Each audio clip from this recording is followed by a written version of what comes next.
Okay. So, Uncle Seth, no relation. When he says he plans on being there, he thinks he and KD are managing the franchise now, along with Joe, that's the owner, Joe Tsai, and Sean, that's the general manager, Sean Marks. What do you think of that, Seth? Well, he was also going to be a Celtic for life. But having said that, I mean, he's going to coach the team. He's going to manage the team. He's going to put together the roster. Like, here's the most important thing, Kyrie. Be present. Be engaged with your team. Actually show up more than 21 times during the course of the season. Be accountable. Be responsible. Try to lead. So, look, it's Kyrie being Kyrie. Kyrie is always going to say something that's going to get you to react to him and bring attention to him. And putting him in the same conversation as KD, come on now, KD is present. He's involved. He's engaged. The other guy talks about being engaged. That's well said. You know, though, JJ, and again, you played in the league 15 years.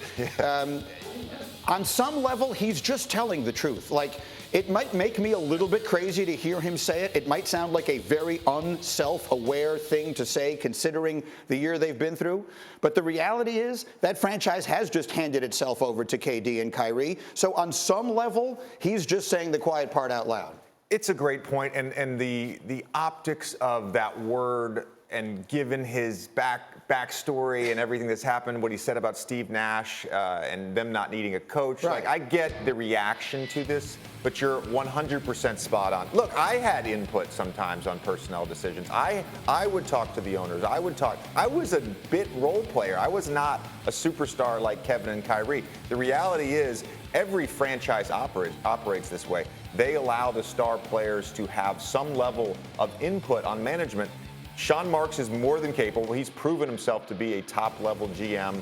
Steve Nash can coach. Let those guys do their jobs, but they're always going to have input from Kevin and Kyrie. That's the reality of the NBA. I get it. I guess the saying of it is the part that is people are going to react to after the year they just had, because as Seth just said, I mean, Kevin Durant can get up there, he can look at you in the face. He may not have had a great series. He was outplayed by Jason Tatum, but he can say, I did everything I could this year. Kyrie can't say that. And if you can't say that, whatever the reasons are, it's very difficult, I think, then to also say, and going forward, you know, Kevin and I can sort of run in the joint here. That's the part of it I think is going to rub people the wrong way. And that's very fair. And again, when we talk about the sort of the background of Kyrie, Seth brought up the availability. This has been his whole career. There's been availability issues in terms of average games played per season. He's not going to be a guy, I don't know that will play in 78 to 82 games or 75 to 82 games. That's just not who he is. Well, I'll tell you this, because Stephen A. yelled this number at me multiple times on Sunday. Over the course of his 11-year career, Kyrie Irving has played more than 60 games 4 times. So 7 of his 11 seasons, he has missed at least a quarter of the season. That is the history. Having said that, let's take one moment, if we can, to celebrate the other side. So, Seth, the other night, JJ and I were here, and the three of us got into a discussion, you, me, and Adrian Wojnarowski, about if you were starting a team right now from scratch, how many guys would you take before you got to Jason Tatum? And at the risk of sort of diving down that list right now, how would we describe the level that Tatum has taken it to, Seth? Are we seeing not just a star, but a legitimate NBA superstar being born before our eyes? He is a superstar. He is emerging as Kevin Durant 2.0 is what he's emerging as. And think about not only the big shots he makes, but his vision, his ability to make the game easy for other people. Him reading the defense, picking his spots. Yeah, he can shoot the three. Yeah, he can post up. Yeah, he can get in the lane and draw a foul. But it's his passing, his decision-making. 2 plays stood out to me. The end of the first half yesterday. First time he comes off a screen, reads the defense, drops a dime. The second time he short rolls, catches the ball in the middle, makes the pass to Grant Williams in the corner, open 3.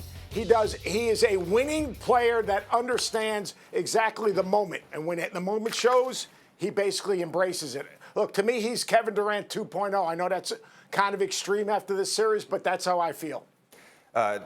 When Jason Tatum signed his rookie extension, he obviously had a clause in there that if he made All-NBA team, he got the full Supermax rookie extension. He didn't make All-NBA last year. Cost him $35 million.